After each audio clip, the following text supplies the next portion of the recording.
राज ठाकरे देशाच्या आणि महाराष्ट्राच्या राजकारणातलं एक महत्त्वाचं नाव, एक असं व्यक्तिमत्व जे विश्वासू तर आहेच, मात्र त्याचबरोबर ते अनप्रेडिक्टेबल आहे। आता विश्वासू शब्द हा मी यासाठी वापरला की राज ठाकरे यांनी आतापर्यंत ज्या सामाजिक आणि राजकीय मुद्द्यांना हात घातलाय ते मुद्दे त्यांनी तडीस नेलेत। फक्त दोन उदाहरणं देतो, एक तर टोलचा मुद्दा आणि दुसरा म्हणजे मुंबईतल्या अनधिकृत भोंग्यांबद्दलचा। या दोन्ही मुद्द्यांना राज ठाकरेंनी हात घातला आणि सरकारला त्याच्यावर कारवाई करावी लागली। अनेक टोल बंद झालेले आहेत। आता टोलचं प्रकरण हे न्यायप्रविष्ट आहे, त्यामुळे राज ठाकरे त्याबद्दल काही बोलत नाहीत। आता राज ठाकरेंनी सकाळीच मुख्यमंत्र्यांची भेट घेतलेली होती। राज ठाकरे आणि मुख्यमंत्र्यांच्या भेटीमध्ये काय घडलं, मुंबईतल्या वाहतूक कोंडीवरती ठाकरेंचा नेमका उतारा काय आहे, तो मी तुम्हाला या व्हिडिओतनं सांगणार आहे। नमस्कार, मी तुषार शेटे, महाराष्ट्र टाइम्स ऑनलाईनच्या या व्हिडिओमध्ये आपलं स्वागत। गेल्या 2 दिवसापूर्वी मुंबई महापालिकेचा उपक्रम असलेल्या बेस्टच्या पतपेढीची निवडणूक पार पडली। ही निवडणूक राजकीयदृष्ट्या फार महत्त्वाची ठरलेली होती, कारण की राज ठाकरे आणि उद्धव ठाकरे एकत्र आल्यानंतर त्यांच्या दोन्ही पक्षांनी एकत्रितपणे युती करून ही निवडणूक लढवलेली होती। मात्र या निवडणुकीमध्ये दोन्ही पक्षांना हवं तसं यश मिळालं नाही किंवा या दोन्ही पक्षांच्या युतीला जनतेनं थेट नाकारलं। आणि याच पार्श्वभूमीवरती राज ठाकरेंची मुख्यमंत्र्यांसोबत भेट होती, त्यामुळे अनेक चर्चांना उधाण आलं होतं, तर्कवितर्क लढवले जात होते। राज ठाकरे यांनी मुख्यमंत्र्यांची भेट घेतल्यानंतर जेव्हा मनसेकडनं जाहीर करण्यात आलं की राज ठाकरे हे प्रसारमाध्यमांशी बोलणार आहेत, तेव्हाच अंदाज आला होता की राज ठाकरे हे वेगळं काहीतरी सांगतील। आणि म्हणूनच मगाशी मी जो शब्द वापरला होता की राज ठाकरे हे अनप्रेडिक्टेबल आहेत, ते यासाठी।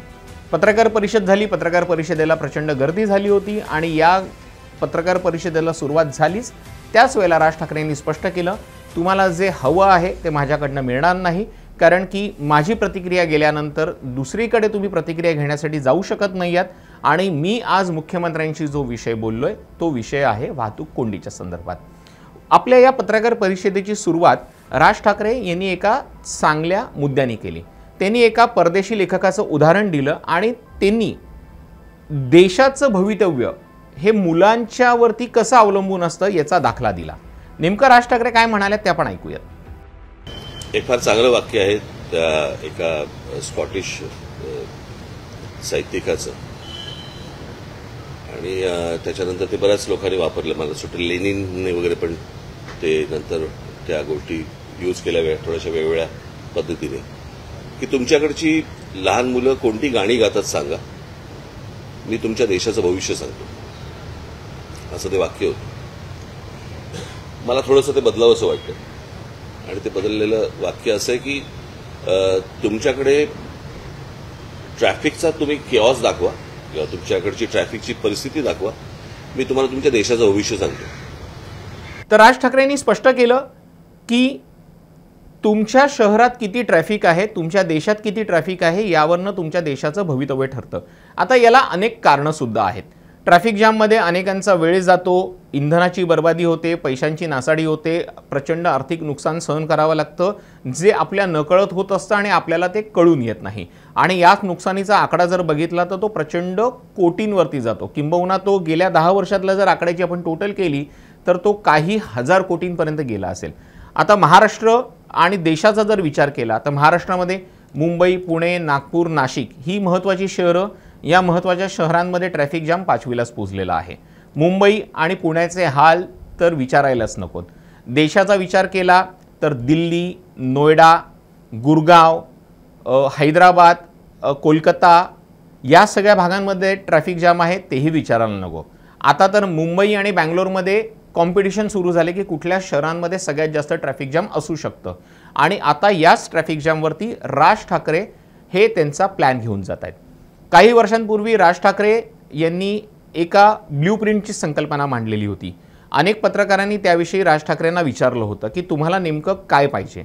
आणि आता राज ठाकरेंनी वाहतूक कोंडीवरच्या उतार्याची एक ब्ल्यूप्रिंट लोकांच्या समोर मांडली असं म्हटलं तर चुकीचं ठरणार नाही। अगदी साधी गोष्ट आहे, मुंबईमध्ये चालायला जागा उरली नाही म्हणून मुंबईमध्ये चालणाऱ्यांसाठी फुटपाथ बांधले गेले होते। मात्र मुंबई महापालिकेच्या दुर्लक्षामुळे, हा शब्द जाणीवपूर्वक वापरतोय, मुंबई महापालिकेच्या दुर्लक्षामुळे आणि काही निवडक भ्रष्ट अधिकाऱ्यांमुळे आता फुटपाथ हे गिळंकृत झालेत, तिथे फेरीवाले बसायला लागलेले आहेत आणि या फेरीवाल्यांकडनं जे हप्ते मिळत आहेत त्या हप्त्यांमुळे त्यांच्यावरती कोणालाही कारवाई करावीशी वाटत नाही। राज ठाकरेंनी हाच मुद्दा मांडला की जर सर्वसामान्य माणसाला चालायला जागा नाहीये तर त्यांची वाहनं किती आहेत, ती वाहनं जर त्यांना घेऊन जायची असतील तर ते पार्क कुठे करणार, यासाठी पार्किंगचं एक धोरण पाहिजे। मुंबईतले काही रस्ते आहेत, त्या रस्त्यांवरती जे फुटपाथ आहेत त्या फुटपाथवरती गाड्यांना पार्किंग द्यायला पाहिजे। राज ठाकरे यांची ही आयडिया किंबहुना संकल्पना ही खूप चांगली आहे। आता विचार करा की तुम्हाला जर बाजारात जायचं आहे, तुम्हाला थेट बाजारात जाण्यासाठी रिक्षा म्हणा, बस म्हणा उपलब्ध नाही आहे, त्यामुळे तुम्हाला गाडी घेऊनच जावं लागणार आहे। टू व्हीलर असेल किंवा फोर व्हीलर असेल, ही नेमकी पार्क कुठे करायची असा प्रश्न आपल्याला पडतो। रस्त्याच्या कडेला जर बाईक किंवा कार पार्क केली तर ट्रॅफिक पोलीस येऊन त्याचा फोटो काढणार, त्याचं चलान मारणार, त्यामुळे पुन्हा एकदा नुकसान होणार आहे। अशा परिस्थितीमध्ये नेमकं करायचं काय हा प्रश्न अनेकांना पडतो। यावेळेला एक मुद्दा उपस्थित असा सुद्धा झाला की महापालिकेनं, मुंबई महापालिकेनं मोक्याच्या ठिकाणी बिल्डर्सना काही जागा दिलेल्या आहेत आणि त्यांना हायराईज बिल्डिंग बांधताना त्यांना असं सांगितलं की तुम्ही इथे पार्किंग लॉट बांधा, मात्र ते पार्किंग लॉटचे दर सर्वसामान्यांना परवडणारे नाही आहेत। मात्र यावर राज ठाकरेंनी परखड मत मांडलंय।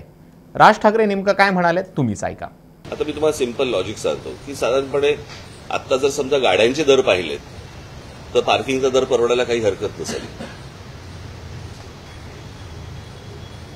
तुम्ही जर गाड्यांचे आता सगळे दर बघा ना आता काय आहेत ते, आणि साधारणपणे महिन्याला 2000 आणि महिन्याला 1500 आणि महिन्याला असे जर समजा 3000 समजा असतील, बरोबर आहे, तुमची गाडी सेफ राहते, गाडी रस्त्यावरती त्रास देत नाही, सगळ्याच गोष्टी फुकट नाही मिळू शकत ना। मग जर समजा आपण तसं जर बघायला गेलं तर समजा आता एखाद्या भागाचं समजा आता आपण असं पकडूया की साधारणपणे दादर भागामध्ये स्क्वेअर फुटाचा भाव काय चालू आहे, काय 70-80 हजार रुपये स्क्वेअर फूट चालू आहे ना। मग रस्त्यावरती जी गाडी तुम्ही पार्क करता तो किती स्क्वेअर फूट घेता, ते स्क्वेअर फुटात मोजायचे का आता?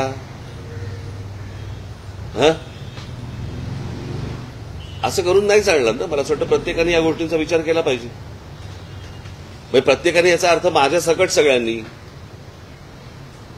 मे बी काय दुसऱ्यांना फक्त बोटं दाखवतो अशाला भाग नाहीये, प्रत्येकाने या गोष्टींचा विचार केला पाहिजे। ही बर्बाद होतील शहरं। ठाकरेंचा मुद्दा अगदी स्पष्ट आहे, आपल्याला कुठेतरी शिस्त लावायला पाहिजे आणि आता वाहतुकीचा पार्किंगचा इतका बट्ट्याबोळ झालाय की परिस्थिती आपल्या हाताबाहेर जाण्याआधीच आपल्याला ती सुधारायला पाहिजे। पार्किंगवरनं होणारी भांडणं, मारामारी, रस्त्यांमध्ये होणारे अपघात हे आपण सगळं बघत आलोय। अनेक जण सिग्नल तोडतात, सिग्नल फॉलो करत नाही, त्यावरही त्यांनी कडक प्रतिक्रिया व्यक्त केलेली आहे। त्यांचं स्पष्ट म्हणणं आहे की नुसते नियम वाढवून होणार नाही। राज ठाकरे यांनी खूप एक समर्पक वाक्य वापरलं, आपल्याकडे कायदे प्रचंड आहेत ज्याला इंग्रजीमध्ये लॉ अँड ऑर्डर म्हणतात, मात्र आपल्याकडे लॉ आहेत, ऑर्डर नाहीये, कारण की ह्या कायद्यांचं पालन केलं जात नाहीये। आणि अशा स्थितीमध्ये जर सर्वसामान्य मुंबईकरांना, पुणेकरांना किंबहुना महाराष्ट्रातल्या नागरिकांना या पार्किंगच्या त्रासापासून जर मुक्तता हवी असेल तर आपल्याला काही बंधनं ही आपल्यावरती घालून घ्यायला लागणार आहेत। मुंबई महापालिकेला, राज्य सरकारला त्यांनी एक प्लॅन दिलेला आहे। काही फुटपाथ जे असतील त्या फुटपाथचा एक रंग वेगळा असेल, जिथे फुटपाथवरती गाड्या पार्क होऊ शकतात। आपल्याला आठवत असेल की मुंबईमध्ये अनेक फ्लायओव्हर बांधले गेलेले होते। काही वर्षांपूर्वी त्या फ्लायओव्हरच्या खालीपर्यंत पार्किंग अवेलेबल होती, मात्र पुन्हा तिथे पे अँड पार्कवाल्यांनी धुडगूस घालायला सुरुवात केली। त्यानंतर सुरक्षेच्या मुद्द्यावरनं उच्च न्यायालयानं फ्लायओव्हरच्या खालचे पे अँड पार्क बंद केले, मात्र अद्यापही अनेक ठिकाणी या उच्च न्यायालयाच्या नियमांचं सर्रासपणे उल्लंघन होत आहे। ठाणा याचं कारण तुम्हाला मी देऊ शकतो। ठाण्यामध्ये अनेक फ्लायओव्हरच्या खाली अद्यापही पार्किंग आहे। ठाण्यातले माजिवडा भागात असलेले कार ओनर्स जे आहेत हे तिथे पार्क करतायत, मात्र तिथे पोलीस त्यांच्यावर कारवाई करताना दिसत नाहीये। याचं सगळ्यात मोठं कारण फक्त कारण नाहीये तर त्यामागे असलेलं अर्थकारण हेच आहे। मुंबई महापालिकेच्या भ्रष्टाचाराविषयी राज ठाकरेंनी स्पष्ट मत मांडलेलं आहे। त्यांनी स्पष्ट सांगितलंय की आता रस्ते, अपघात आणि गाड्या हा मुद्दा एकत्रित होता, यावरती त्यांनी बोललेले आहेत की मुंबई महापालिकेतला भ्रष्टाचार आता हा कोणाला नवीन राहिलेला नाहीये, मात्र दुर्दैवानं त्यावरती कोण कारवाई करताना दिसत नाहीये। सरकार कोणतेही असो, सरकारला त्यावर कारवाई करायची नाहीये, कारण की प्रत्येकाचे कुठे ना कुठे लागेबंदे दिसून येत आहेत। मुंबईमध्ये रस्ता बांधणं हा सगळ्यात मोठं पैसे कमवण्याचं साधन आहे असा त्यांनी आरोप केलेला आहे। मुळातच मुंबई महापालिकेचे नियम खूप स्पष्ट आहेत। एखादा रस्ता ज्या वेळेला बांधण्यासाठी ठेकेदाराला दिला जातो तेव्हा त्याचा DLP एक ठरलेला असतो। DLP म्हणजे डिफेक्ट लायबिलिटी पिरियड, म्हणजे सोप्या भाषेत तुम्हाला सांगतो की त्या रस्त्याची गॅरंटी म्हणा किंवा वॉरंटी म्हणा।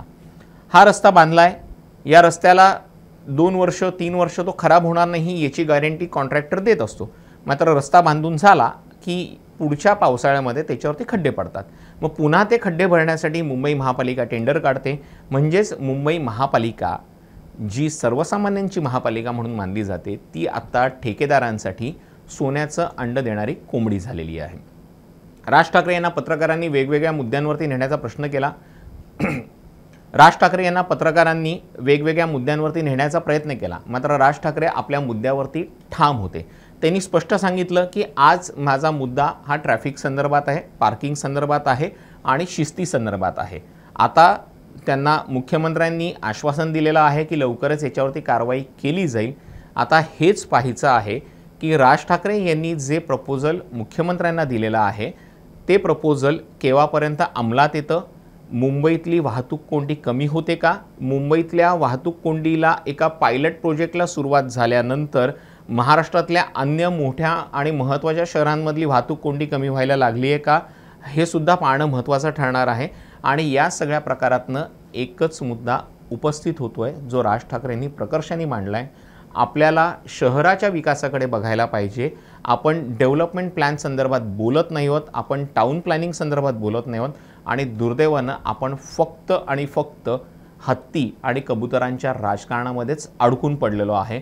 आणि जोपर्यंत हे थांबत नाही तोपर्यंत राज्याचा आणि पर्यायानं देशाचा विकास होणार नाही। आता हेच पाहायचं आहे की ज्या पद्धतीनं राज ठाकरे यांनी आतापर्यंत ज्या मुद्द्यांना हात घातला होता ते मुद्दे तडीस नेले होते, त्यामुळे मुंबईतल्या वाहतूक कोंडींवरती राज ठाकरेंचा हा उतारा खरोखरच लागू होतो का, मुंबईतल्या बेशिस्त वाहन चालकांना शिस्त लागते का आणि या वाहतूक कोंडीतनं सर्वसामान्य मुंबईकरांना म्हणजेच तुम्हाला आणि आम्हाला दिलासा मिळतो का। हा व्हिडिओ तुम्हाला कसा वाटला आम्हाला कमेंट करून नक्की सांगा। तुर्तास या व्हिडिओमध्ये इथेच थांबतोय। धन्यवाद।